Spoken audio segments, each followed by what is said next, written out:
Bonjour, bonjour, bonjour, est-ce que vous m'entendez? Bienvenue à tous.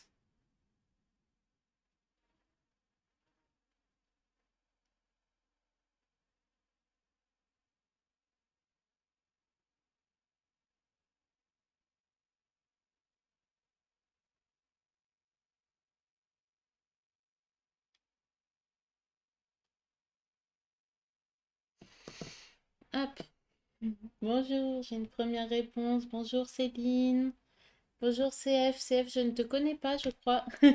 Ah, on m'entend, c'est super. Bah, vous allez me voir alors tout de suite. Voilà, bonjour. On m'entend très bien. Bah, super, c'est une bonne nouvelle. Je vais attendre un petit peu parce que j'ai commencé pile pile à l'heure cette fois-ci, donc je vais attendre pour les derniers qui se connectent. Que tout le monde puisse nous rejoindre.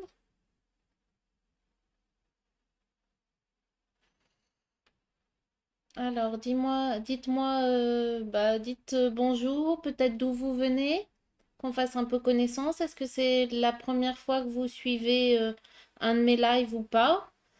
Et est-ce que vous connaissez déjà la méthode Zentangle? Bonjour Aurélie aussi. Ah bah, j'ai l'impression qu'il y a pas mal de nouvelles personnes, donc c'est bien, c'est une bonne nouvelle.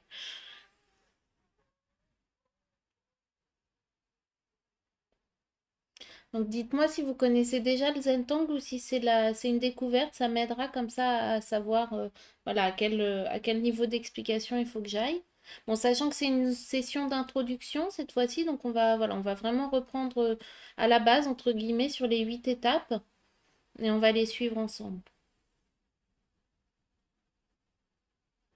Je suis contente de vous retrouver cet après-midi. Ça va être un marathon parce que là, on va se retrouver 5 semaines de suite tous les samedis. Donc, c'est bien. Là, ça ouvre la session.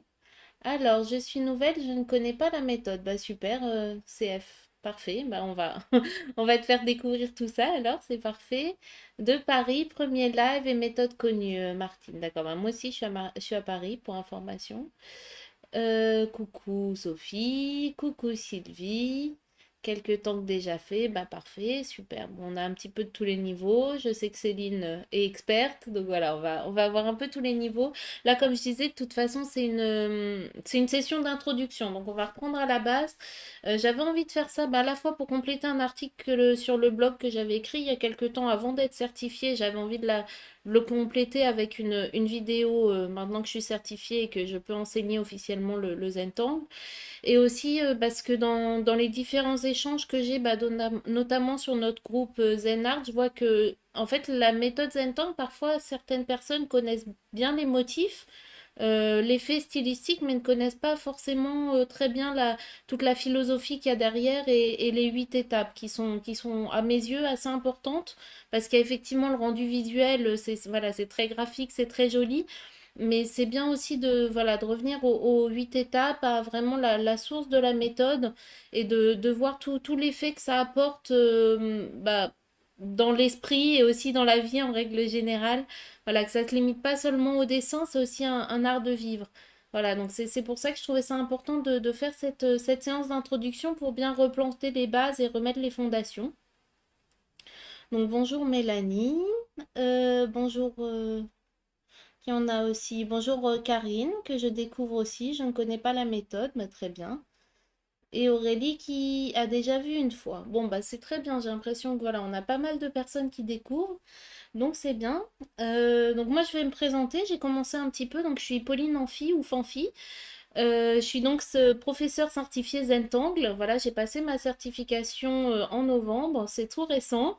Pour l'instant, je donne pas encore vraiment de cours payants, mais ça va venir. Là, je suis un petit peu en train voilà, de faire le tour d'horizon et de voir ce que je peux faire et dans quelle direction j'ai envie d'aller. Je suis aussi toute jeune maman, voilà, je le dis parce que mon fils, qui a 1 mois aujourd'hui, en ce moment veut participer à chacune de mes vidéos. Donc voilà, si vous entendez des petits bruits ou des pleurs, ne soyez pas étonnés, c'est lui qui se manifeste. Voilà, il y a son papa qui essaye de le garder tranquille, mais 1 heure sans sa maman, ça lui paraît très long. Donc je vous préviens. Et aussi, Donc, mis à part le Zen-Tong, je suis aussi coach en magie créative. Et donc, ça, c'est des sessions que je donne une fois par mois. Et après, pareil, je ferai des ateliers un petit peu plus consistants. Mais pour l'instant, je donne déjà des vidéos une fois par mois de magie créative où on mixe le dessin avec de l'introspection, aussi des intentions qu'on envoie à l'univers. On fait nos vœux. Et voilà, c'est tout le fait de canaliser notre énergie dans notre dessin où on, on se dit que ça va, voilà, que ça va avoir un impact sur notre vie et que ça va pousser finalement les désirs qu'on a. Donc ça, ce sera la prochaine session, ce sera le 12 mars, samedi 12 mars à 17 h. Et il y a un bonus en ce moment, en fait, qu'on peut récupérer. Je vous mettrai le lien pour faire un attrape-rêve en magie créative. Voilà, pour ceux qui connaissent pas, j'ai fait un bonus donc en self-service que vous pourrez exécuter par vous-même. Voilà, donc c'est fini pour la présentation. Je regarde s'il n'y a pas d'autres commentaires. Non, ça a l'air d'être bon. Ben, on va passer directement au concret. Je change de caméra, voilà, pour vous montrer. Donc en matériel, on est vraiment sur du matériel de base, entre guillemets, parce que voilà, souvent le Zentangle, en fait, on voit beaucoup du ZIA, c'est de l'art inspiré du Zentangle, quand il y a des couleurs ou que on sort du format strictement Zentangle. Mais là, comme c'est vraiment une session pour repartir du point de départ, ben, j'avais envie de faire ça le plus simplement possible. Donc en fait, on a une tuile Zentangle, donc c'est un carré qui est de 9 cm par 9 cm. C'est du papier assez épais, type papier aquarelle. Donc ça, c'est le papier officiel Zentangle, vous voyez, qui est très agréable à utiliser. On peut aussi, bien sûr, juste découper son papier soi-même dans du papier aquarelle. Ce qui est bien, c'est qu'il soit assez épais, un petit peu granuleux, comme ça... Oh là, pardon, ma caméra, quand je bouge trop, perd la mise au point. Voilà. Donc c'est bien d'avoir un papier un peu granuleux parce que ça nous pousse aussi à réduire la vitesse quand on trace nos traits. Voilà, et donc après on a un crayon de papier, donc de préférence un crayon assez gras, donc plutôt qui va vers les baies, pour pouvoir ensuite l'estomper. Donc l'estompe est là, voilà, c'est soit un tortillon, soit une estompe. Moi j'aime bien l'estompe parce qu'il y a deux côtés. Et ensuite, donc des stylos de précision, donc soit des Pigma Micron, soit d'autres stylos, mais c'est vrai que souvent c'est du Pigma Micron. Et moi j'aime bien travailler avec un fin, donc soit un 0,1, là j'ai pris un 0,2, mais c'est à peu près la même chose, et un épais, donc par exemple un 0,8 pour pouvoir colorier ou faire des traits plus épais, ça permet de faire des contrastes. Voilà, donc on a fait le tour du matériel. Hop, pardon, je vais juste me replacer un petit peu. Donc comme vous voyez déjà, le papier Zentangle ici, il n'est pas droit. En fait, il a les bords qui sont pas coupés très net. Et c'est aussi, voilà, ça nous fait déjà rien que dans la tuile, rentrer vraiment dans la philosophie Zentangle qui est de dire qu'il n'y a pas d'erreur, que on est des êtres humains, donc on va faire des motifs voilà, le plus graphique, le plus joli possible. Mais quand on a le trait qui dévie un petit peu ou quand on tremblote, eh ben, ça fait partie. C'est très bien, il faut l'accepter. C'est aussi ça qui fait le charme et qui montre qu'on n'est pas des machines et qu'on est des êtres humains. Voilà, donc la première, voilà, le premier trait de philosophie, je vais vous parler beaucoup de philosophie du Zentangle aujourd'hui, hein, je vous préviens. Mais on va quand même décider. Donc pour commencer, on se recentre. On a touché notre papier, là, on a nos affaires devant nous. Hop là, ma caméra qui fait le flou. Et voilà, et on va se mettre dans le moment. On est dans la gratitude de ce temps qu'on s'accorde. On s'accorde du temps à nous-mêmes pour être bien, pour se faire plaisir, pour être dans l'instant présent. On respire, on prend 3 grandes inspirations.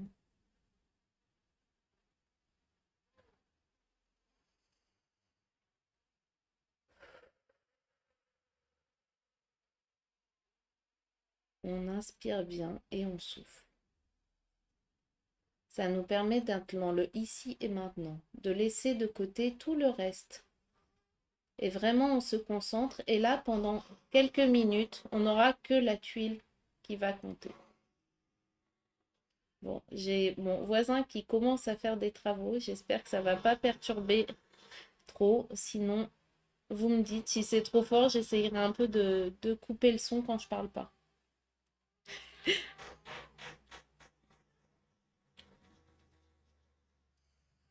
Voilà. Maintenant qu'on a bien pris notre temps pour rentrer dans l'instant. On prend notre crayon de papier et on va tracer 4 points sur notre tuile. Donc ça, c'est la deuxième étape. Alors, pourquoi une étape juste pour faire 4 points, vous me direz. Donc là, vous voyez, j'en ai mis un à chaque angle. Un petit peu comme on veut, si on veut le faire près du bord, si on veut le faire un peu plus éloigné. J'essaye de rapprocher mon micro, peut-être que ça perturbera moins avec les bruits des travaux. Donc, pourquoi faire 4 points? En fait, c'est pour marquer sur la tuile. C'est pour, en fait, enlever le complexe de la page blanche. Parce que souvent, c'est quelque chose, on se dit, on a envie de dessiner, mais une page blanche, ça fait peur. On ne sait pas quoi faire, on ne sait pas où le prendre.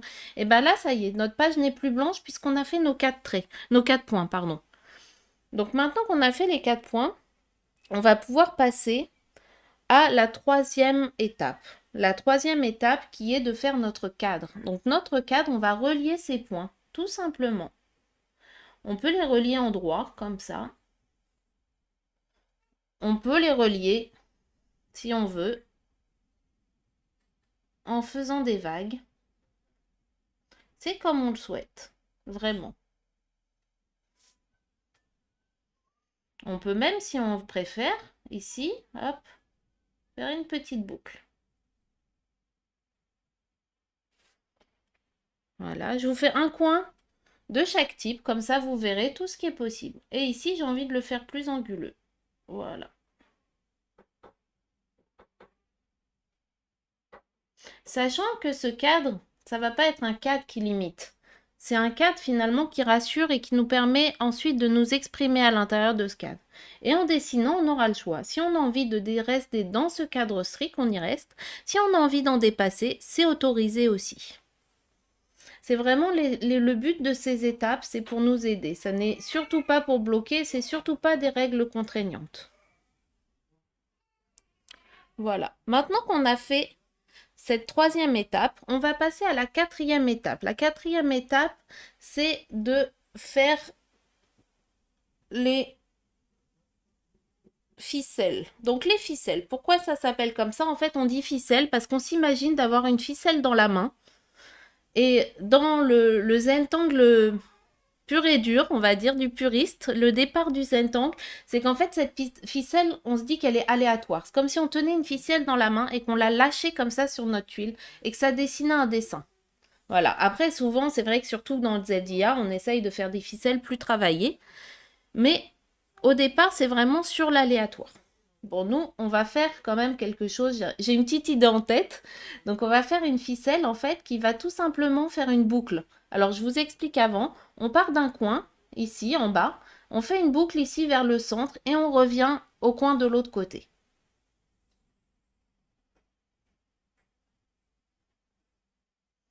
Voilà, comme ça délimite notre espace. Je vois, j'ai l'impression que c'est un petit peu trop, voilà, c'est un petit peu trop clair. Vous voyez peut-être pas très bien mon crayon de papier, donc je vous le rapproche, comme ça vous voyez bien ma ficelle. J'ai essayé d'éloigner la lumière, non, j'ai pas l'impression que c'est beaucoup mieux. Bon. Je sais pas. Ok, bah je vous le rapprocherai. Ah bah là c'est mieux, voilà. Donc de toute façon, maintenant qu'on a fait cette ficelle au crayon de papier, on en a fini pour l'instant pour notre crayon de papier. Maintenant, on va passer au stylo. Il y a le chat, je l'ai sous les yeux. Donc si jamais vous avez des questions ou vous me perdez ou vous ne comprenez pas bien où on en est, n'hésitez pas à inscrire sur le chat, je suis au fur et à mesure. Alors, pour ce premier motif, maintenant on va faire les motifs. Donc là, c'est les tangles, comme on dit. Et c'est la partie voilà, la plus connue du Zentangle. C'est tous ces motifs qui sont des motifs abstraits qu'on va mettre ensemble. Le but du jeu, c'est de dire que ces motifs, en fait, parfois peuvent paraître très compliqués avec beaucoup de détails. Oui, il y a comme un reflet. Je sais, je me rends bien compte, mais je ne sais pas pourquoi. Alors, je vais peut-être essayer tout simplement un peu avec un petit chiffon. Hop, peut-être que c'est de la poussière qui fait ça. Non, c'est encore pire. Hop. Voilà, si j'allume la lumière, ça fait des reflets. Je sais pas bien pourquoi. Bon. Hop, pardon. Ah, là, c'est mieux. Ah bah voilà, bon. Quand je me mets vers ici, c'est mieux. Ça sort un peu du cadre, mais voilà. Ici, on voit mieux, j'ai l'impression. Super, on y arrive. Donc, voilà. Donc, les motifs, c'est vraiment la partie la plus connue de Zentangle. Tous les motifs abstraits. Le but du jeu, c'est de se dire, en fait, que avec des traits très simples, en fait, un trait à la fois, on va réussir à faire des œuvres très détaillées et parfois assez complexes. Quand tu bouges, on voit, mais après, ça se refloute. Oui, mais là, c'est bon. Super, parfait. Merci, Céline. Donc, on va faire un premier motif qui s'appelle Yumemi. Alors, je vous l'écris sur un petit post-it ici. Vous, je vous conseille en fait à chaque fois les motifs de les inscrire comme ça, au dos de votre tuile. Comme ça permet de se souvenir des motifs que vous avez utilisés et de pouvoir les réutiliser petit à petit, de se constituer sa petite librairie de motifs en fait. C'est vrai que c'est quelque chose de pas mal d'écrire à chaque fois derrière chaque tuile les motifs qu'on utilise. Et vous verrez, moi quand je poste des Zentangles, j'écris aussi toujours les motifs, pareil, pour pouvoir les retrouver ensuite. Bon, mais sauf que j'ai bougé et j'ai perdu. Non, c'est bon, je sais le remettre maintenant. Alors, on va commencer par Yumemi. Il est là. Alors, Yumemi, hop. C'est un motif qui est assez simple à réaliser, mais je trouve qu'il fait son petit effet. En fait, on va dessiner des pétales comme ça. On en dessine 5. Hop, comme ça. Ils peuvent être, s'ils sont pas tous de la même taille, si voilà, on n'est pas des machines, donc ils sont pas forcément toujours de la même largeur, de la même longueur. Et voilà. Maintenant, on fait des petits traits à l'intérieur pour faire le cœur. Comme ça. Et enfin, ici, on va faire, voilà, des petits triangles, en fait, au bout des pétales. Et ces petits triangles, c'est des petits détails, mais qui font finalement, font un peu tout le charme de ce motif. Voilà. Parce qu'en fait, ces petits triangles, ils servent à redessiner à côté un autre motif. Et en fait, hop, on part du triangle et on refait d'autres pétales. Comme ça. Et en fait, les triangles, quand ils se mettent en face à face ici et que ça fait un losange, on dit que ça fait un petit kiss, un petit bisou. Donc voilà, donc on va faire, c'est des fleurs qui se font des bisous. Je trouvais ça mignon. Donc, on va le faire ici. En fait, notre premier pétale, on va partir de notre boucle qu'on a créée ici pour dessiner le premier pétale. On va se servir de la boucle.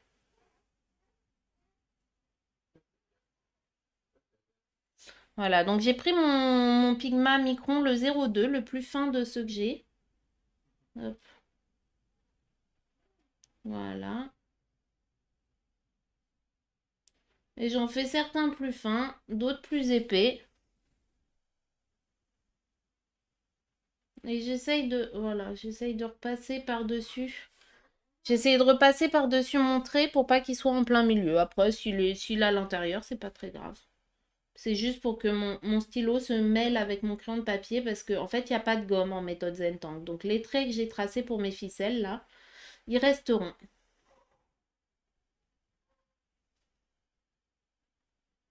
Voilà, je dessine les petits bisous.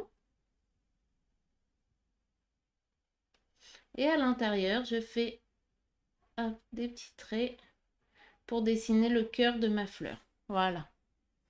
Donc j'ai fait un premier. Maintenant, je vais en faire d'autres autour.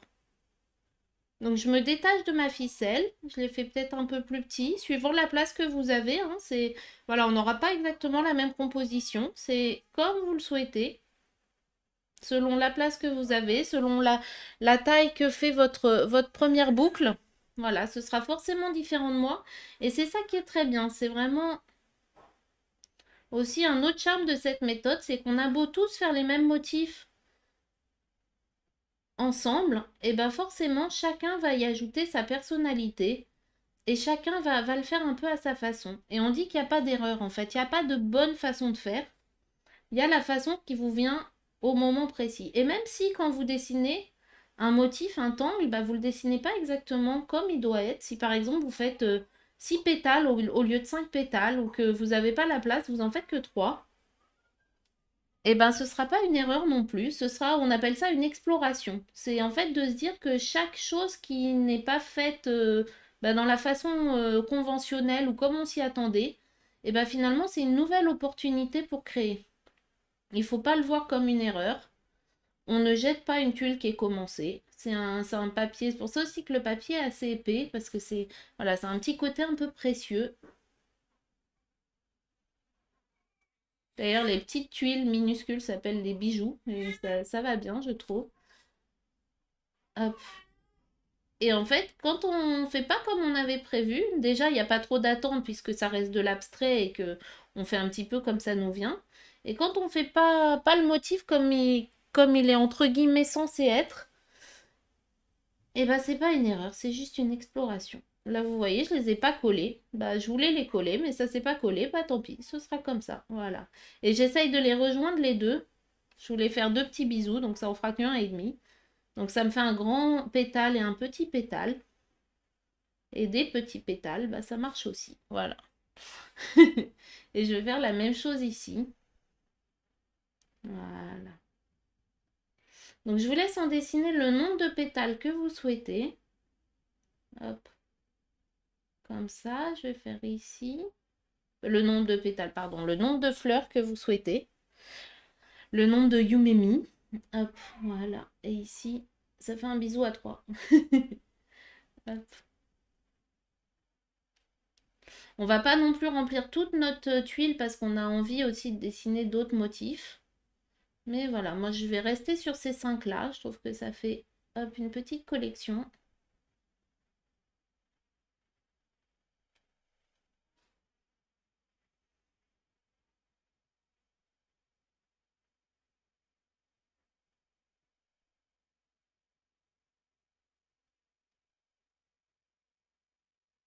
Voilà, ça fait une petite ronde de fleurs. C'est mignon comme nom. Oui, c'est vrai que c'est mignon comme nom. Ça fait comme le umami, le nom en japonais de la saveur japonaise. Le umami, ouais. Hop. Mais je pense que c'est ça, c'est que c'est des fleurs qui font très japonais. Hop. Comme si c'était des fleurs de cerisier.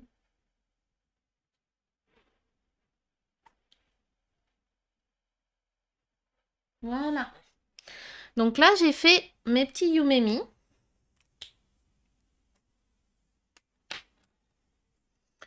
Dites-moi peut-être où vous en êtes. Est-ce que je vous attends ou est-ce que je continue? Hop, celui-là, je vais juste, voilà, je fais juste ces petits traits un petit peu plus grands. Celui-là aussi, parce que les pétales sont plus grands, donc voilà, que ça fasse pas trop vide. Voilà, et je peux rapprocher si vous voulez, comme ça vous voyez mieux ce que ça donne.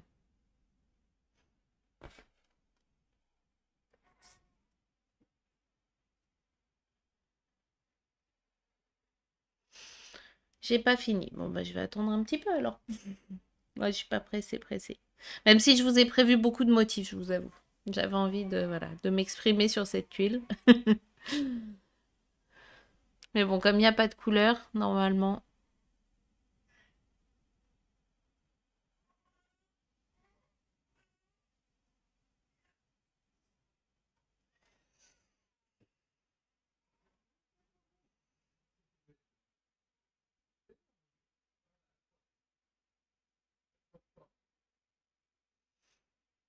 Voilà, et pensez bien à respirer quand vous dessinez, à vous détendre, à surtout pas vous crisper.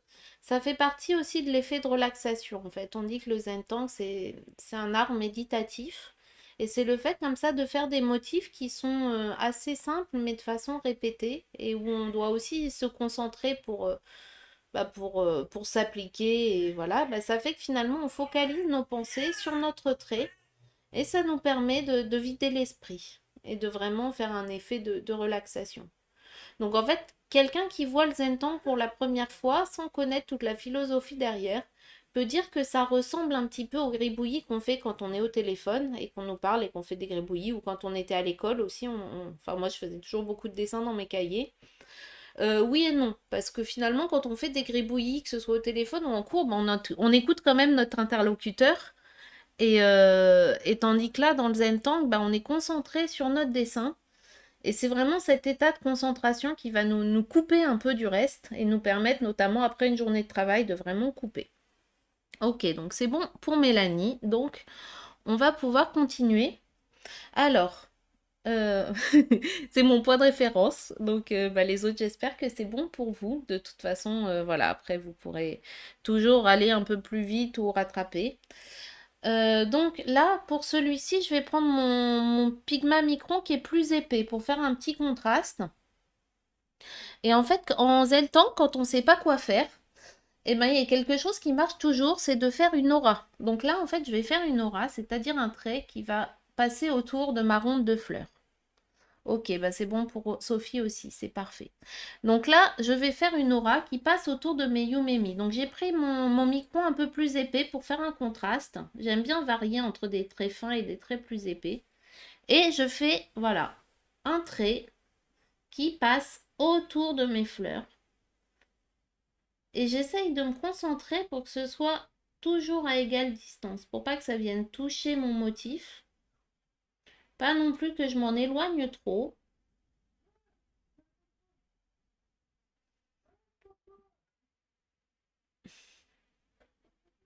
Voilà.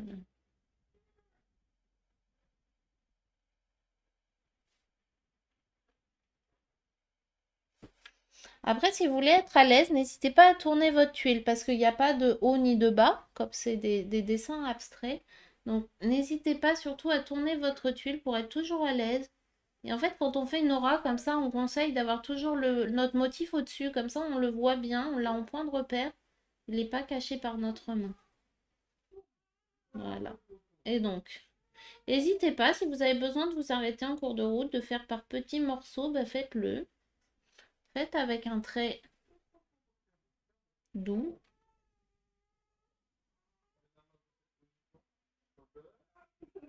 Voilà. Je sais pas si vous entendez, je suis désolée, il y a mon mari qui essaye d'occuper le petit, et je crois que...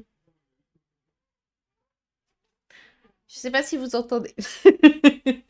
Voilà, hop. Donc j'ai fait le contour, je vais faire aussi l'intérieur. Bon, bah c'est reparti avec ma caméra qui fait des siennes. Bon, là ça a l'air d'être mieux, voilà. Donc maintenant que j'ai fait tout le tour, je vais faire la même chose ici où j'ai des espaces entre. Je vais aussi faire l'aura.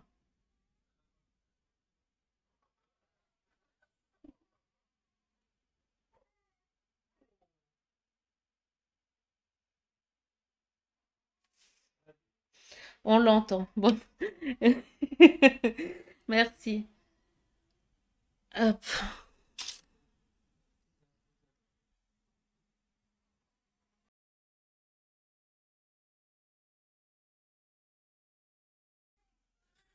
Bon. Désolée, c'est un peu la crise là. Hop. Je vais essayer de couper le micro un petit peu pour pas que ça... Hop. Alors, maintenant que j'ai fait mon aura, maintenant je vais faire autour, pas partout, mais je vais faire des petites perfs. Des perfs, en fait, c'est des petites bulles. Hop, je vous mets le post-it ici avec le Yumemi. Voilà, comme ça, hop, vous le verrez. Donc, les perfs, c'est en fait un motif. C'est pas vraiment un motif en toi, mais c'est des décorations. Et moi, j'avoue que j'aime bien en mettre un peu partout. Et en fait, c'est des petites billes comme ça. On fait des petites billes, on peut les coller. Hop. Quand on a des espaces entre les billes, on peut colorier. Hop, pour bien les unir. Voilà. Et on peut faire comme ça ici des petites ombres pour donner un peu du volume. Voilà, ça c'est les perfs. Mais c'est Bibi, bon bah c'est gentil, ça fait partie de la... Vous avez une relaxation avec pleurs de bébé. Hop, allez. Voilà, donc ça c'est les petits perfs qu'on va pouvoir faire en fait ici. Moi je vais les faire principalement au centre là, et puis je vais en faire quelques-uns autour pour décorer, pour faire un petit aspect comme si c'était un peu de, de la pluie qui reste bloquée dans les fleurs de... Je sais plus, je trouve plus mes mots, je suis désolée, mais la brume du matin qui fait des petites gouttelettes d'eau. Hop, voilà. Donc je fais comme ça, des petites perfs,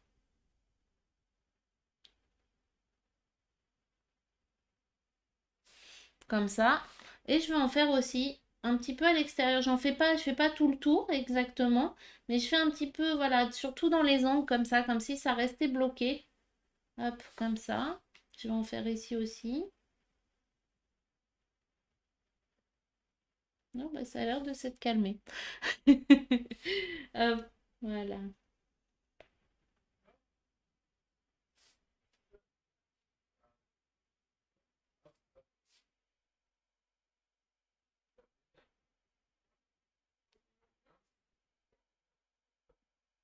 Mmh.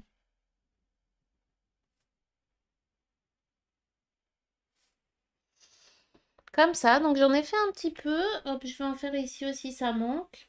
Voilà, comme ça. Et maintenant, en fait, je vais colorier en noir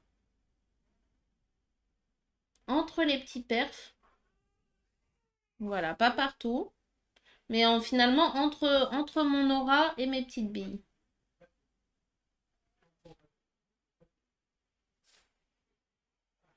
Comme ça les colle un petit peu à l'aura. Le fait que ce soit coloré en noir, ça les colle à l'aura. Donc après, bien sûr, on fera des ombres au crayon de papier, c'est une autre des étapes de la méthode. Mais j'aime bien là, voilà, faire un petit contraste.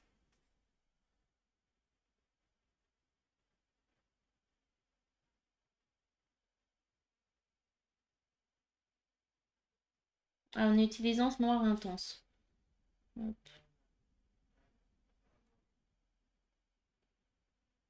Voilà, et pour l'équilibre des tuiles, moi j'aime bien quand il y a des zones parfois qui sont très très coloriées et d'autres qui le sont pas du tout ou pas trop, avec des traits plus épais, des traits plus fins. Je trouve que ça, voilà, ça varie et ça évite de s'ennuyer entre guillemets. Hop. Après, c'est une question de goût, hein. Chacun a un petit peu sa méthode. Donc là, on a fait les petites perfs. Maintenant que j'ai fait les petites perfs, je vais partir en fait sur un motif qui est un des motifs standards de la méthode, un de ceux qu'on voit en premier, qui est Hollyboat. Alors Hollyboat, hop, je prends un autre post-it pour vous l'expliquer. Alors, Holibauch,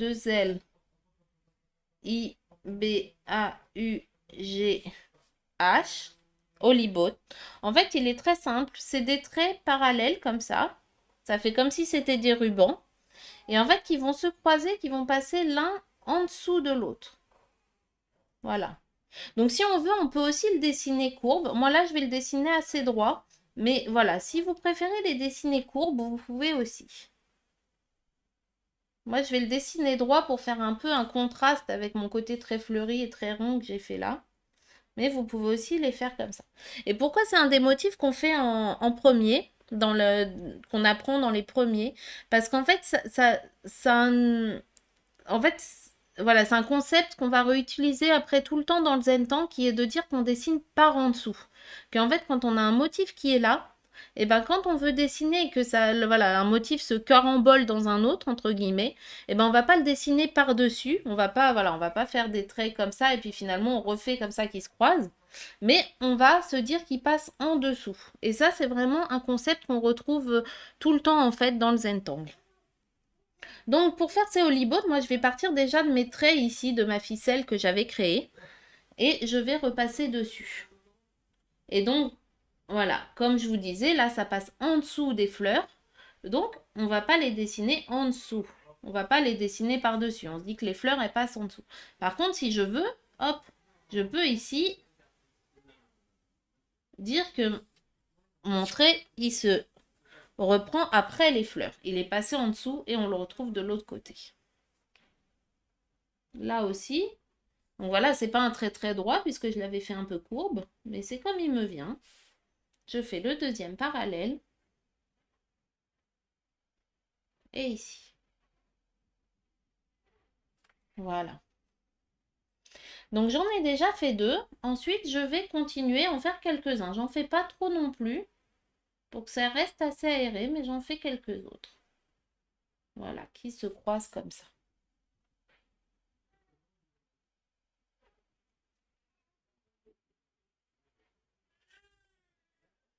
Voilà. Et je vais en refaire d'autres ici. Hop.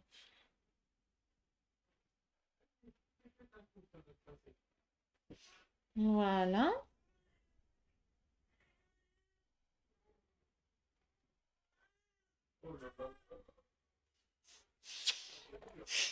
Le pire, c'est que mon fils, il a dormi toute la début d'après-midi. Et bien sûr, c'est quand je commence qu'il se réveille. Sinon, c'est pas drôle. Alors, donc moi, je vais m'arrêter là. J'en ai fait quelques-uns autour.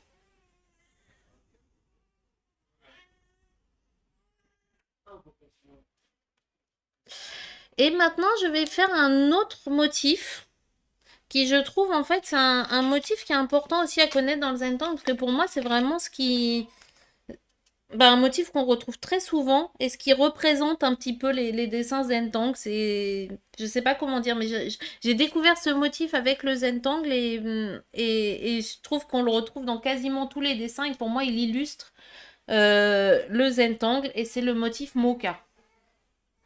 Mooka. Voilà. Et donc en fait c'est assez simple, c'est hop, on commence par faire deux traits parallèles comme ça.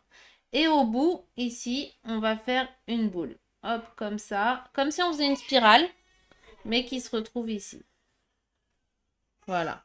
Donc ça, c'est une version qui est un peu droite. On peut aussi le faire en version plus courbe comme ça. Voilà. Et pareil, celui-ci, on peut aussi lui faire une ombre. Et là, en fait, ce qu'on va faire, c'est qu'on va lui faire une ombre creuse parce qu'en fait, j'ai envie de le faire colorier, celui-là. Je vais vous montrer. Je pensais que tu allais dire printemps. Oui, on aura aussi printemps, Mélanie. Mais effectivement, printemps, c'est un autre motif de base. Celui-là, Mocha, je trouve que c'est parce qu'on on le retrouve beaucoup et on le voit beaucoup. Voilà, donc c'est pas un motif qu'on apprend en premier, mais je trouve que finalement, c'est un qu'on utilise ensuite très souvent. Donc, ce qu'on va faire, c'est qu'on va faire ici des petits mochas qui sortent un petit peu bah, de nos olibotes et j'ai envie de les faire colorer. Donc, je vous montre. En fait, je les dessine ici en petit. Hop. Je suis avec mon micron épais, encore une fois, parce que je vais colorier. Donc là, je fais une petite bulle pour faire l'ombre. Et en fait, voilà, j'avais envie de rajouter un peu de noir contrasté, donc je le colorie. Voilà, comme ça fait du noir. Hop,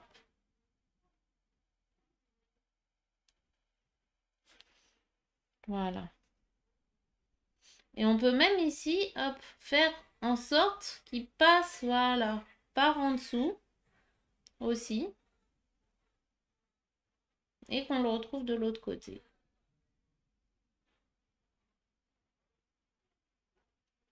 Voilà, je l'ai fait un peu plus gros quand même. Oh là là, ça a l'air d'être le chagrin à côté.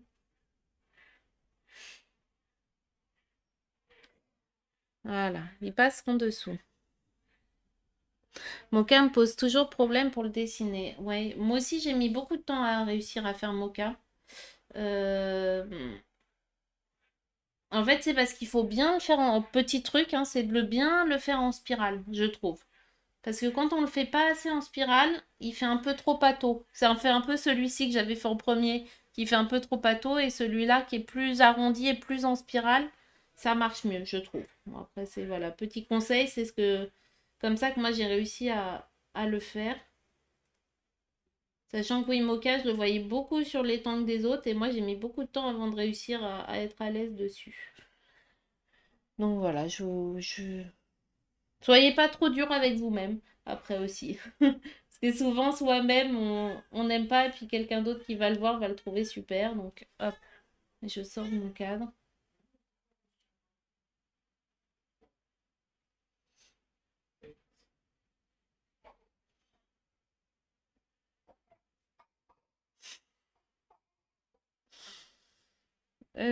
Ok.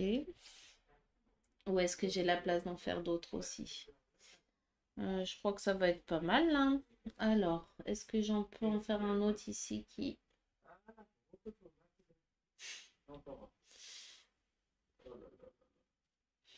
je vais en faire un là, hop, comme ça, qui suit ma ficelle. Voilà.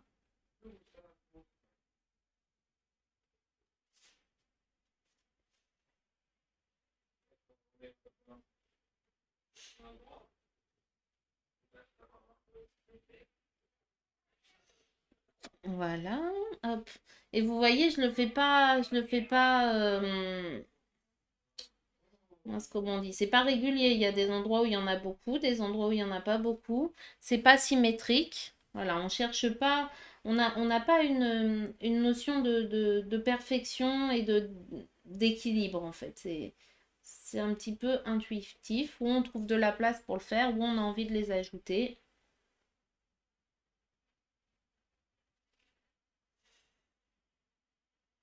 Bonjour Virginie, tu prends en route? Oui, bah il y aura la vidéo restera disponible en replay.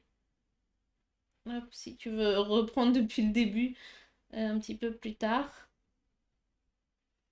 Mais bienvenue dans tous les cas.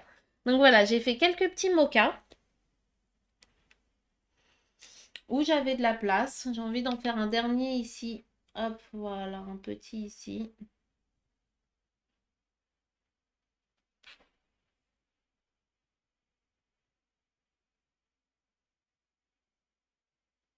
Hop, et je le continue là aussi. Voilà.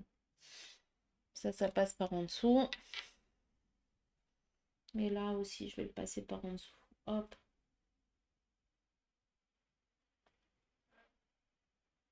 Comme ça.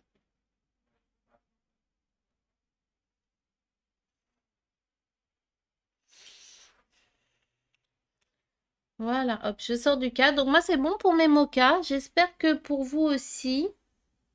Moi aussi, pas toujours au point pour mocha. Bon, bah, c'est pas si. Voilà, on va dire que c'était la petite difficulté du jour, alors, de vous avoir mis mocha dans le tangle. Hop.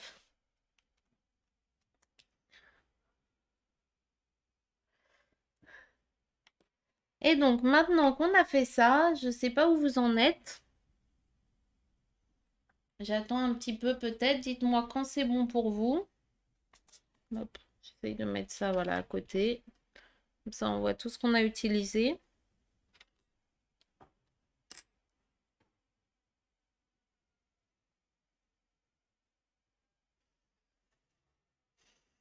Ah bah super, tant mieux Céline. Bah c'est bien. Ouais, c'est vraiment de le faire plus spirale et de ne pas le faire trop en bâton. Moi, c'est comme ça que ça m'a un peu débloqué. Mais tant mieux si, voilà, si ça marche pour vous aussi.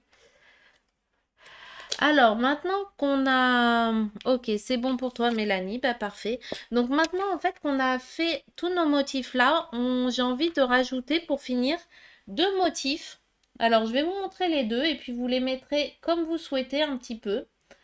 Donc, c'est deux motifs que j'appelle des motifs de remplissage. C'est des motifs qui permettent un peu de colorier sans colorier. Donc, c'est juste des traits et qui vont remplir en fait nos espaces derrière Olibo qui sont là. Et je vais vous montrer lesquels. Donc, il y en a un, on en a déjà parlé, qui est un des motifs hop, les plus connus, qui est Spring, printemps. Donc, Spring, c'est tout simple. C'est une petite spirale comme ça et qui se finit hop, en se remettant. Je vais noter son nom. Donc Spring, c'est en anglais. On peut l'appeler printemps aussi, en français. Mais bon, comme la plupart des noms de tangles sont en anglais, moi je garde la version anglais.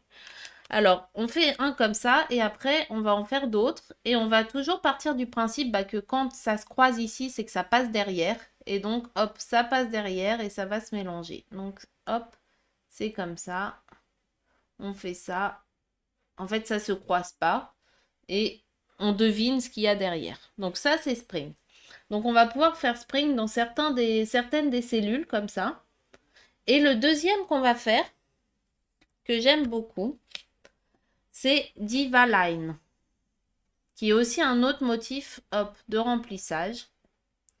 Donc Diva Line, je vous montre en fait avec, on va dire que notre espace, c'est ça. Et en fait, Diva Line, on va faire ici des traits en aura, donc c'est-à-dire des traits qui se suivent, donc qui partent d'un bord. Ensuite, on va faire qui part d'un autre bord, comme ça. Et quand ça croise celui-là, bah, ça passe derrière. Hop, comme ça. Ensuite, on va faire d'un autre bord et qui passe derrière, encore une fois. Et enfin, le dernier bord. Voilà. Et quand on a fini là, eh ben, on repart d'un autre coin à l'intérieur. et d'un autre coin à l'intérieur. Et en fait, comme ça se colorie et ça fait un effet de profondeur finalement. Surtout après, vous verrez, quand on met les ombres, c'est comme si ça faisait un puits un petit peu. Un puits rectangulaire. Voilà, c'est un motif que j'aime bien. Donc en fait, je vous propose de les utiliser là entre nos holyboats. Donc comme vous préférez, soit vous faites un Chac, un Spring, un Divaline, un Spring, un Divaline, soit vous dites ceux qui sont plus près des fleurs, ce sera des Spring et à l'extérieur ce sera des Divaline. Voilà, c'est un petit peu comme vous le souhaitez. Je vous laisse dessiner ça tranquillement et moi je vais faire. Moi je crois qu'effectivement, je vais faire l'inverse d'ailleurs. Comme j'aime beaucoup le Divaline, je vais faire les springs ici à l'extérieur et je vais faire les Divaline à l'intérieur. Donc quand je dis à l'intérieur, c'est plus près des fleurs. Voilà, comme ça va un peu mettre en valeur comme si ça faisait un cadre. Donc je commence par les springs.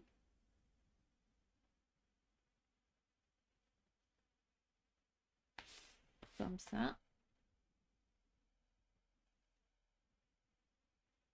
Voilà. Et quand j'ai mon mocha, bon, comme c'est noir sur noir, ben, je peux dessiner à travers, ça se verra pas.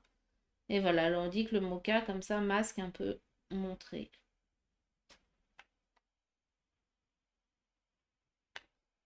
Comme ça.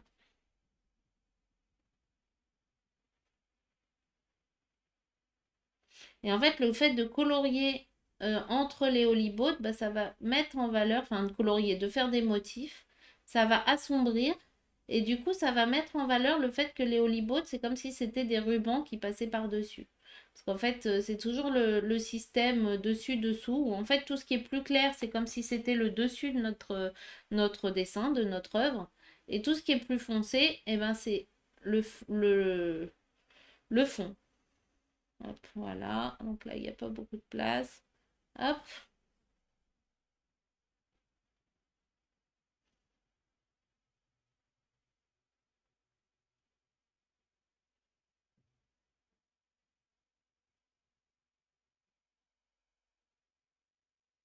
Et voilà. Des fois, quand il y a des tout petits espaces, il n'y a pas la place de faire beaucoup de printemps comme là, mais c'est pas grave, on le devine. On fait le début et puis on devine que ça se continue derrière.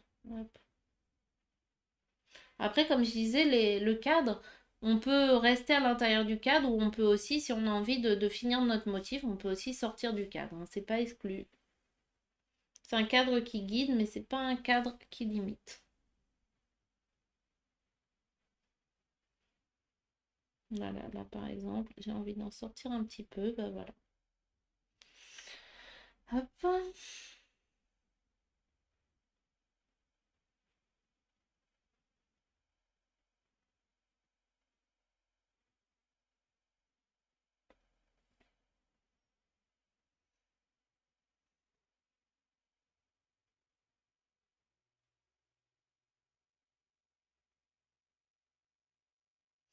Ah, t'as l'impression qu'il a réussi à le calmer. Ça fait du bien un peu de silence. Hop, voilà. Hop,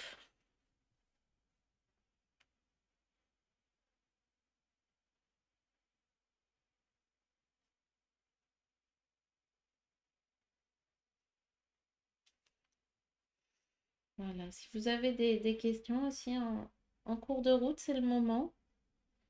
Hop, peut-être, voilà, pour ceux qui ont déjà pratiqué la méthode Zentank, si vous avez des choses qui vous posent un peu plus de difficulté, n'hésitez pas voilà, à m'en parler, à me dire peut-être. Hop. Peut-être que je pourrais vous aider. Peut-être pas, mais peut-être que oui. Donc, là, je vais faire aussi ici, comme j'avais fait une petite boucle ici, ben, j'ai envie de m'en servir et de faire un petit printemps. Voilà. Qui sort de mon concept, mais voilà, comme j'ai une boucle, bah, autant en tirer parti. Et c'est ça aussi, le Zentangle, c'est que si on a quelque chose voilà, qui nous interroge, et ben finalement, on peut l'utiliser pour créer. Et donc voilà, ça me fait une petite spirale ici qui se promène. Donc là, j'ai fait mes springs. Maintenant, je vais faire mes diva-line. Donc alors, mes diva-line, comme je vous disais, on part des angles. Hop, et on fait des petites vagues comme ça.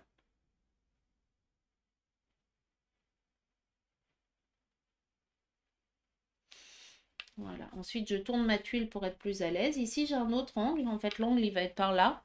Mais je l'imagine. Hop, hop. Je vais pas dessiner derrière puisque j'ai ma fleur, hein. Mais ici, je dessine mes traits. Hop, ici aussi qui se prolongent. Des petites lignes en aura. Voilà. Ici, pareil, à cet angle-là.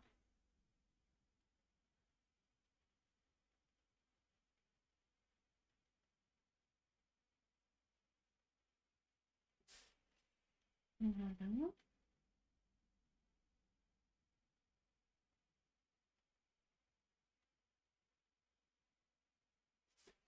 Voilà. Hop. Et maintenant, je continue et je fais un deuxième niveau.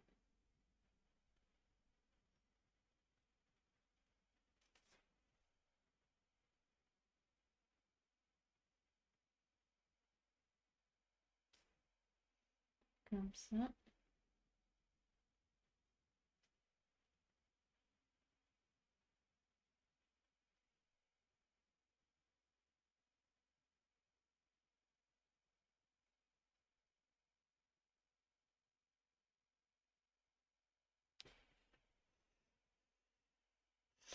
Et voilà, ça donne comme ça. Et je vais continuer sur les autres pour remplir mon espace. Donc ça fait une tuile qui est assez chargée, hein. Parce que j'avais envie de vous montrer plein de choses. Mais voilà, je trouve que le fait qu'il y ait des choses qui soient noires, très noires, d'autres qui sont blanches avec les auras là, d'autres des traits fins, des traits épais, je trouve que même si c'est chargé, ben, finalement, dans la diversité, ben, on s'y retrouve. Hop.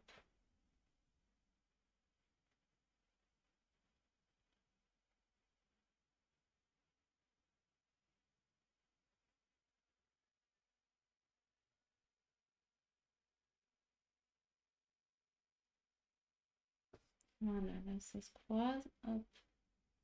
Ici, là j'ai un autre angle, donc pareil, je repars sur un autre. Hop, hop, hop.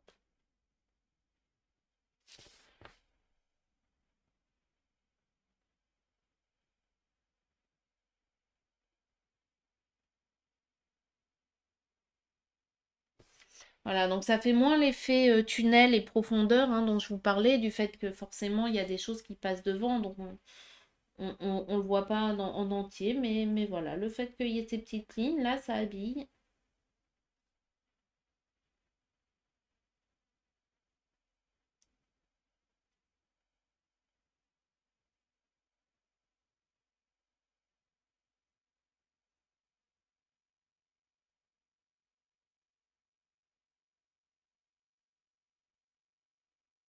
Voilà, ici, hop, je vais la dessiner comme ça.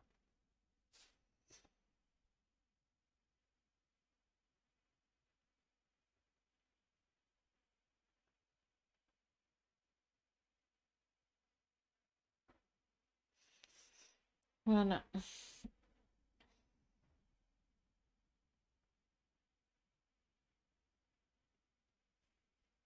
Donc tout ça, c'est la cinquième étape, hein, l'étape où on fait les motifs. Donc c'est vraiment une étape qui dure longtemps. Mais ça n'est pas la seule, voilà. Comme je disais, beaucoup, quand ils découvrent le Zenton, se limitent aux motifs. Et des fois, on veut apprendre le plus de motifs. On a un peu une boulimie pour de tout découvrir. Je pense qu'il vaut mieux se faire un petit peu une petite base de motifs qu'on aime.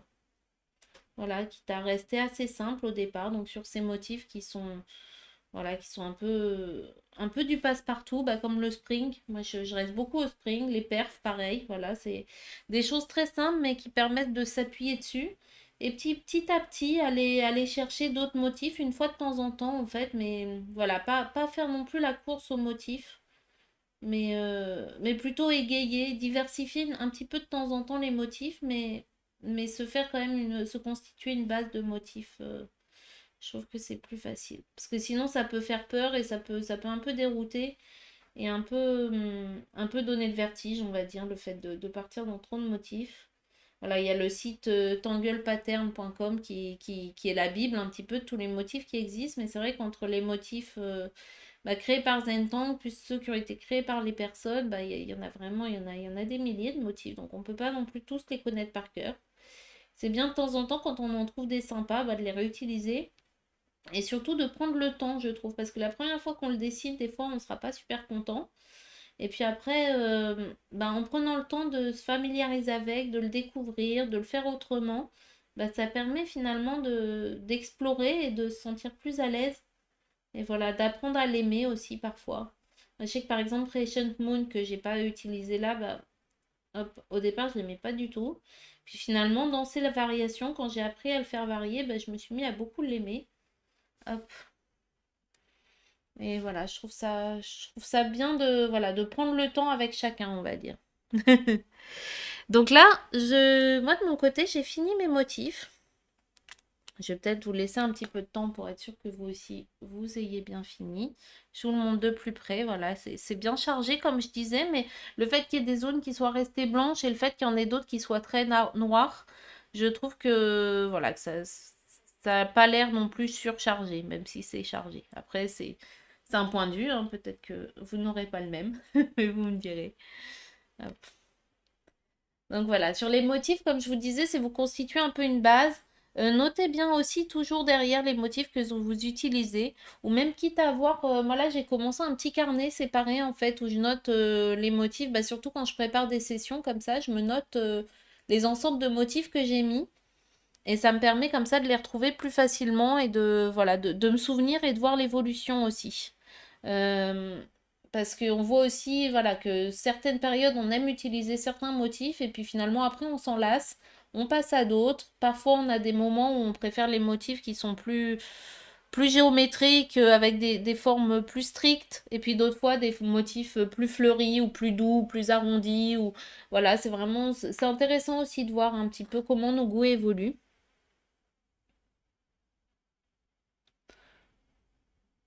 Donc dites-moi où vous en êtes et quand vous avez fini avec vos motifs, on va pouvoir passer à l'ombrage. J'ai été un peu trop lente, hein, comme d'habitude. Je dis toujours 1 heure et puis finalement ça déborde toujours un peu. J'espère que vous n'avez pas de contraintes derrière. Voilà.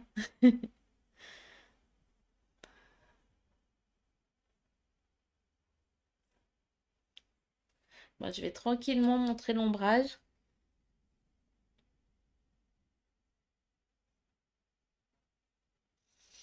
Alors pour l'ombrage, on va partir de notre crayon de papier. On va aller assez doucement, surtout du fait que notre tuile soit très remplie. Donc pour pas surcharger non plus, on va y aller avec parcimonie. Ne pas mettre trop d'ombrage parce que si on en met trop, finalement notre tuile devient grise. Ah, il y avait beaucoup de motifs, tu viens de finir. Bah, c'est bien, ça veut dire que voilà, on est synchro. Donc pour l'ombrage, comme on a beaucoup de motifs ici, on va y aller avec parcimonie parce que si ça devient tout gris, bah finalement ça n'a plus d'intérêt. Mais vous allez voir que l'ombrage vraiment, donc c'est la 6e étape, ça va permettre de donner un effet 3D à notre dessin et de vraiment mettre en valeur ce qui passe dessus ou dessous. Donc je vous montre comment on fait. On part de notre crayon et je vais commencer déjà par exemple avec les holyboats. C'est assez facile les holyboats, bah, c'est en fait ici ce trait qui passe en dessous. Hop, on va mettre une petite ombre ici. Donc c'est-à-dire je colorie un petit peu ici sur les côtés pour montrer que ça passe en dessous. Pareil celui-ci aussi. Voilà. Et ça sert vraiment, en fait, chaque motif a son ombre. Il y a pas, c'est pas comme dans le dessin traditionnel où on doit chercher de quel côté vient la lumière, etc. Là, en fait, c'est beaucoup plus libre et c'est plus d'aller rajouter des petites ombres pour montrer le volume, mais sans insister. Ensuite, ici, hop, mes fleurs qui sont au-dessus, pareil. Je vais ici faire un petit peu le tour de mon aura avec mon crayon pour montrer qu'elle est au-dessus. Et donc, dans ce cas-là, ça fera une ombre en dessous. En fait, c'est tout ce qui n'est pas ombré est au-dessus et tout ce qui est ombré est en dessous. Quand il y a du noir, on essaye de ne pas mettre de crayon de papier sur le noir. Du noir colorié, je veux dire, quand c'est des traits, on peut, mais quand c'est colorié en ombre, en noir, ben, on rajoute pas d'ombre parce que sinon ça va faire gris, voilà, ça va faire une couleur finalement plus claire que le noir lui-même, donc ça va avoir l'effet inverse de celui escompté. Donc on rajoute pas. Voilà. Donc on met comme ça, on met juste un petit trait en fait de crayon de papier. Tout simplement. Et on n'insiste pas trop, hein. Surtout si moi j'ai un crayon assez gras, là c'est un 4B. Hop, on n'insiste pas trop pour pas que ce soit trop gris non plus. Voilà. Moi, ce que je fais d'habitude, mais là, je vais pas le faire parce que ça va risque de vous désorienter. Moi, j'ai une petite habitude quand j'ombre, c'est de faire d'abord tous mes crayons de papier et ensuite, je fais toutes mes estompes. Mais là, je vais essayer de faire un peu au fur et à mesure pour vous montrer. Donc, l'estompe, c'est ça. C'est soit comme ça c'est une estompe de dessinateur, soit il y a les tortillons, en fait, qui sont utilisés dans la méthode, qui sont un bout de papier qui est roulé. Et en fait, ça va servir à atténuer notre trait et à faire un petit dégradé. Voilà, à le diluer un petit peu. Que ce soit moins un trait net, mais que ce soit un effet plus ombré, justement, plus dilué. Donc en fait, avec ce tortillon, on va passer par-dessus ce qu'on a dessiné au crayon de papier. Voilà, pour le diluer. J'essaye bien de rester à l'extérieur de mon motif pour que ça reste une ombre. Parce que, voilà, ce qui est à l'intérieur, l'aura, c'est au-dessus. Donc je veux pas qu'il y ait de gris dessus. Et au contraire, en fait, la graphite, j'essaye de le pousser vers l'extérieur. Voilà. Et en fait, les ombres, c'est un grand sujet en soi. On pourrait y passer quasiment autant de temps que sur les motifs, hein, à ombrer. Souvent, en fait, chaque motif a son ombre. Et enfin, son ombre, son ou ses ombres, en fait, un peu recommandées. Mais on peut aussi explorer avec ça. Et finalement, des fois, juste en changeant les ombres, eh ben, ça va totalement changer l'effet qu'a le motif. Voilà, pour information. Donc là, pareil, j'avais fait mes petites ombres sur le côté de Olibo. Je vais faire, hop, je l'ai dit lui aussi. Donc je pousse un petit peu vers l'extérieur pour que ça fasse un dégradé.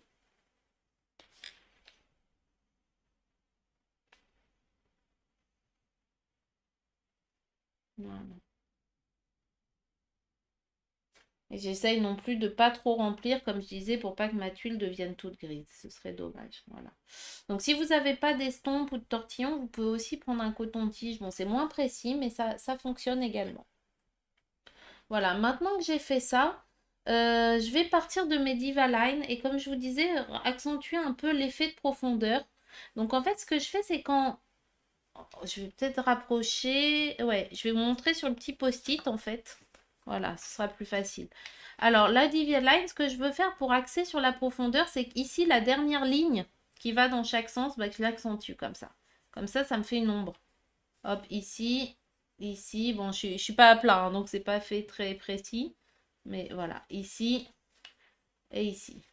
Et en fait, le fait de faire ça, si j'en ai d'autres à l'intérieur aussi, je le fais. Hop, hop. Et ça fait que ça devient de plus en plus foncé. Et ça accentue ce côté descente dans un puits un petit peu. Voilà. Hop. Donc je vais faire ça. Après, on n'est pas obligé de le faire partout, partout, hein. C'est, voilà, pour donner une idée.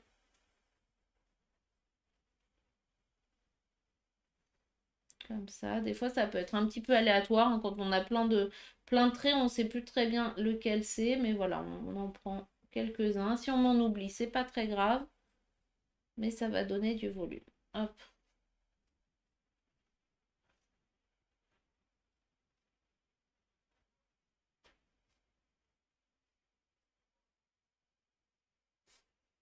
Voilà.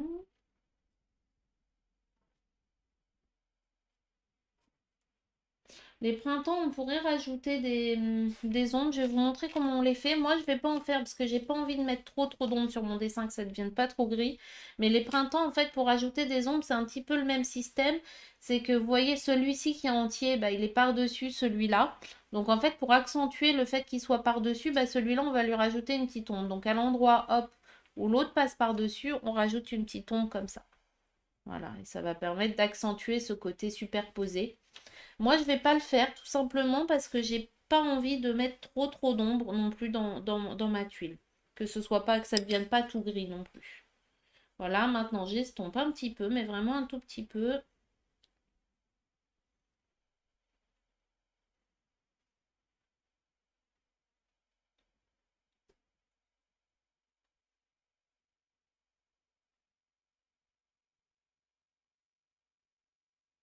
Et c'est vraiment à vous de voir. Après, c'est aussi selon les goûts de chacun. On en a... Certains aiment bien les tuiles qui sont très épurées, d'autres aiment bien les tuiles qui sont plus light, entre guillemets. Voilà, chacun va trouver un petit peu ce qui lui plaît, puis ça peut évoluer au fil du temps. Les Olibo, pareil, si on veut réaccentuer le fait que bah, qu'elles sont par-dessus, ce qu'on va faire, c'est qu'on va... Moi, je fais juste, là, je passe pas avec le crayon de papier. Je profite que mon estompe, elle soit un petit peu colorée, qu'il y ait un peu de graphite dessus. Voilà, pour juste, ici, faire le tour avec. Et donc, ça va griser un peu, mais de façon très légère. Et ça rajoute une petite ombre. Hop, voilà. Et je le fais pas forcément partout, encore une fois. Je passe comme ça, autour, ça me fait une petite ombre.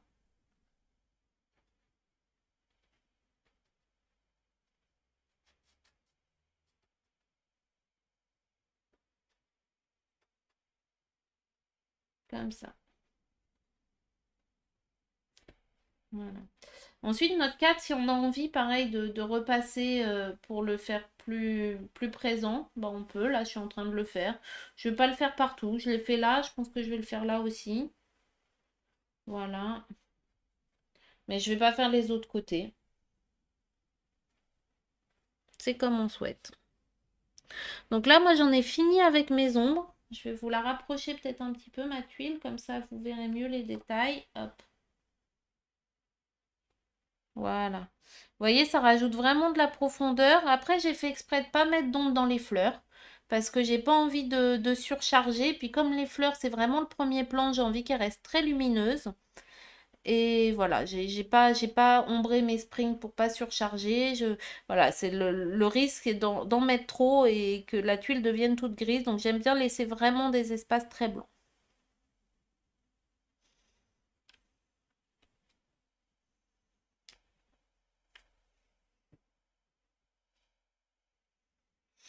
Voilà, dites-moi où vous en êtes. Est-ce que c'est bon pour vous pour les ongles? Est-ce que vous avez peut-être des questions, des endroits où vous ne savez pas bien comment faire ou si vous n'avez pas compris quelque chose? N'hésitez pas à poser la question.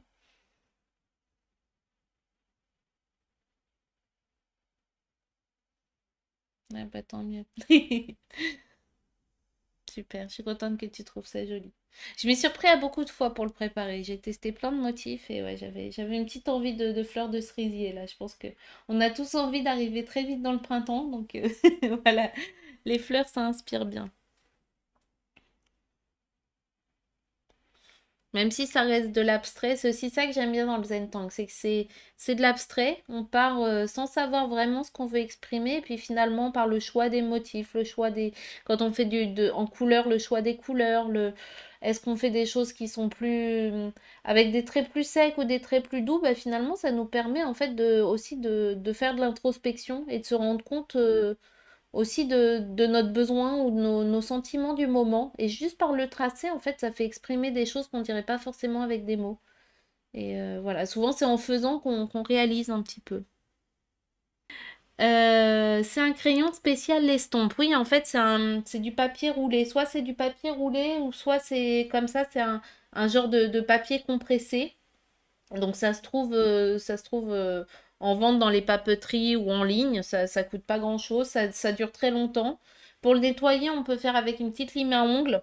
Voilà. C'est chercher estompe ou aller voir à la papeterie et vous trouverez. Je vais essayer de trouver le tourbillon. Hop là, dans ma trousse au fond de mon bazar. Ah, est-ce que j'en ai un là? Oui, voilà. Ceux qui sont utilisés dans Zentangle et qui sont vendus dans les kits où ils vendent des fois des tuiles, des crayons, etc. C'est ça, c'est les petits tortillons. Et en fait, ça, c'est vraiment du papier roulé. Autant celui-là, c'est du papier compressé, autant celui-là, c'est du papier roulé. Donc ça, c'est ceux de Zentangle. Et ça, c'est ceux plutôt pour ceux qui font du portrait au fusain ou des dessins au fusain qui utilisent beaucoup ça. Voilà, mais les deux fonctionnent. Moi, je trouve que celui-là a un peu plus de durée de vie, on va dire. Tandis que ça, le fait que ce soit du papier roulé, c'est un peu plus mou. Puis, il n'y a pas deux côtés. Moi, j'aime bien les deux côtés. Comme ça, j'ai un côté pour le crayon de papier et un côté pour le pastel blanc sur les tuiles où j'utilise. Voilà, ça permet de varier. Les motifs Mocha et Spring sont compliqués pour toi. Oh, Mocha, je comprends. Je comprends effectivement qu'il est assez compliqué. Spring, je sais pas pourquoi il est compliqué. Moi, celui-là, je l'ai vraiment toujours trouvé très facile. C'est un tourbillon, en fait, tout simplement. Après, peut-être que tu essayes de les faire trop fins et que quand tu le fais trop fin, le trait se perd, peut-être. Peut-être que pour que ce soit plus facile, il faut le faire. voilà, large comme un gros escargot. Peut-être que c'est plus facile à dessiner comme ça. euh, voilà, sans essayer de faire un tourbillon trop fin.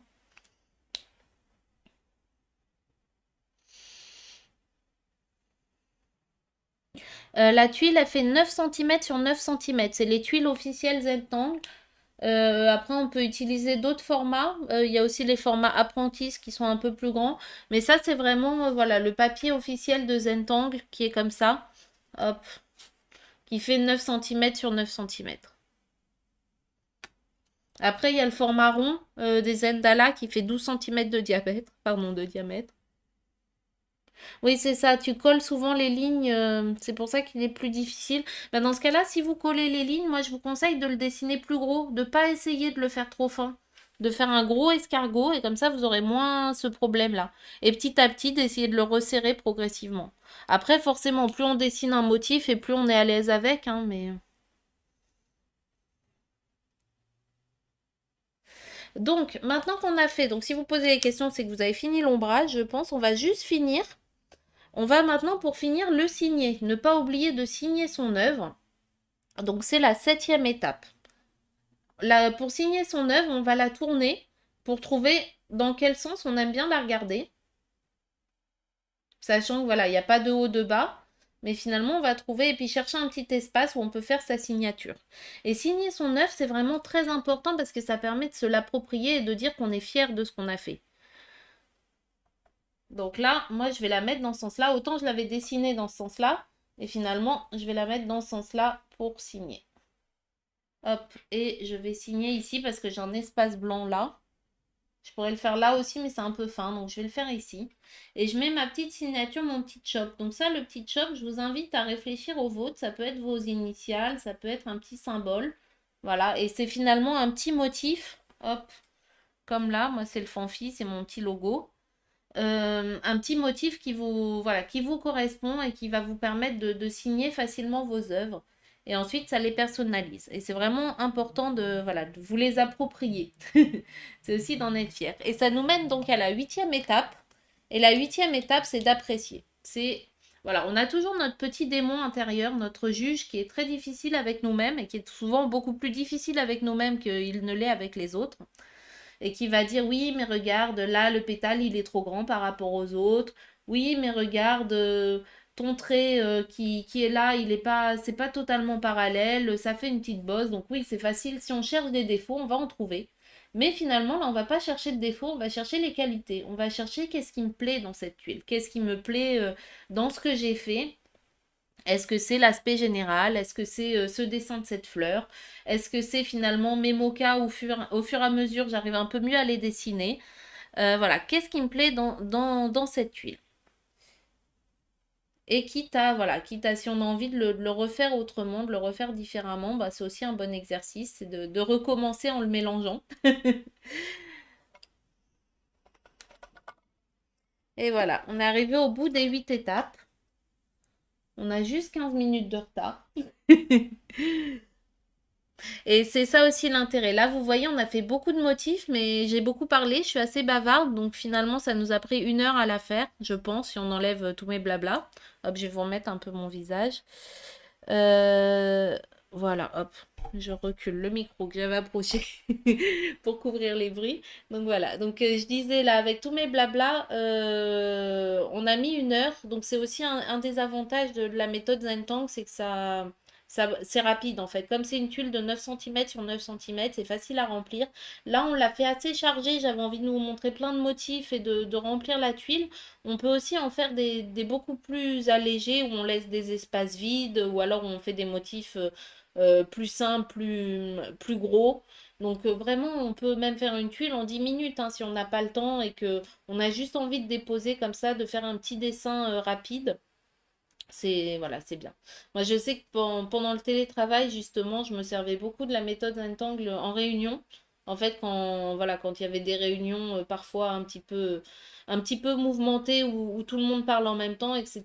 Bah moi, ça me permettait de me poser sur ma tuile et de un peu laisser voilà, laisser les tempêtes passer sans s'énerver.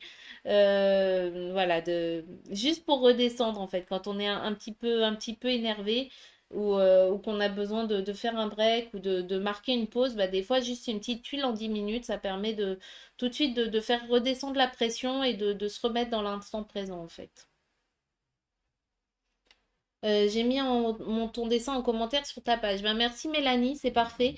Euh, c'est justement, ouais, tu fais la transition, j'allais oublier d'en parler.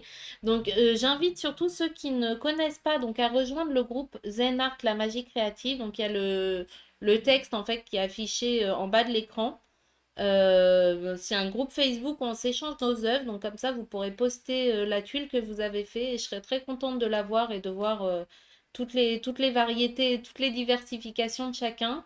Après, vous pouvez même poster de manière plus générale d'autres dessins que vous feriez. On essaye de faire des challenges. Voilà, il y a Céline qui m'aide beaucoup aussi sur ce groupe pour essayer de le faire vivre. Donc, avec grand plaisir, venez nous partager ce qui vous inspire, vos œuvres, même si, voilà, si vous voyez des ateliers qui peuvent vous inspirer, qui peuvent intéresser la communauté. C'est un groupe où la publicité est autorisée, donc tant que ça reste dans le thème, voilà, c'est pas pour vendre des téléphones portables ou des frigos, mais tant que ça reste dans le thème de la créativité, du bien-être, vous pouvez aussi parler d'autres ateliers. Je pense que la créativité se pioche un petit peu partout et que c'est toujours bien voilà, d'aller regarder ce qui se fait un petit peu sur plusieurs sujets, que ce soit voilà, parfois du dessin, du zen-tank, de la peinture, du scrapbooking. Là, on va avoir les sessions mandala où on verra un peu de mandala tissé. Donc, on sort vraiment du dessin, mais voilà, c'est bien aussi d'ouvrir son esprit et de voir plein de possibilités créatives et je trouve que c'est intéressant. Donc, je vous invite à rejoindre le groupe Zen Art, la magie créative, et à venir poster vos œuvres. Voilà, avec grand plaisir, on les commentera et on pourra admirer ce que vous avez fait. Et il y a toujours le mandala, pardon, le Dreamcatcher à télécharger, enfin à télécharger, à réaliser avec l'atelier. En fait, vous inscrivez sur un formulaire et je vous enverrai le lien par email. Et donc, comme je disais en début de session, on va se retrouver là, le mois de mars, on va se retrouver tous les samedis parce qu'on a 3 rendez-vous mandala où en fait j'invite 3 intervenants différents. Donc, Belinda pour nous parler du mandala standard et faire un atelier pas à pas. On aura aussi d'autres mandalas, donc d'autres mandalas soit sur caillou, soit sur une planche de bois, sur un petit support. Comme vous préférez, pareil, on aura aussi un petit atelier, une démonstration en live. Et on aura le mandala tissé, donc avec des brins de laine. À chaque fois, j'ai mis dans les événements le matériel recommandé. Et ça va nous permettre d'expérimenter d'autres choses et de voir, de profiter aussi de tous les talents qu'on a dans le groupe. C'était vraiment la volonté. C'est que je vois qu'il y a, voilà, on a des art thérapeutes, on a des personnes qui ont des pratiques créatives aussi voilà, qui sont diversifiées et super intéressantes. Et donc, j'avais envie de mettre ça en valeur et d'échanger par rapport à ça. Et vous, pareil, si jamais vous avez d'autres voilà, d'autres pratiques créatives que vous faites et dont vous avez envie de parler et de communiquer aux autres. Là, je vois par exemple, on a Scrap de Madeline by Ludivine. Je pense qu'il y a du scrapbooking. Donc voilà, n'hésite pas à venir me parler en privé si, voilà, si tu as envie de faire une démo et de présenter ça à la communauté. C'est toujours sympa de découvrir de nouvelles méthodes. Voilà. Et après, je fais des vidéos YouTube qui restent visibles en replay et qui sont aussi accessibles sur le blog. Donc comme ça vous permet aussi d'avoir voilà, un lien peut-être à communiquer pour montrer ce que vous faites. Et j'espère que ça vous a plu et que vous répondrez présent aussi pour les prochains ateliers. Super. Bonne fin de journée. Bye bye.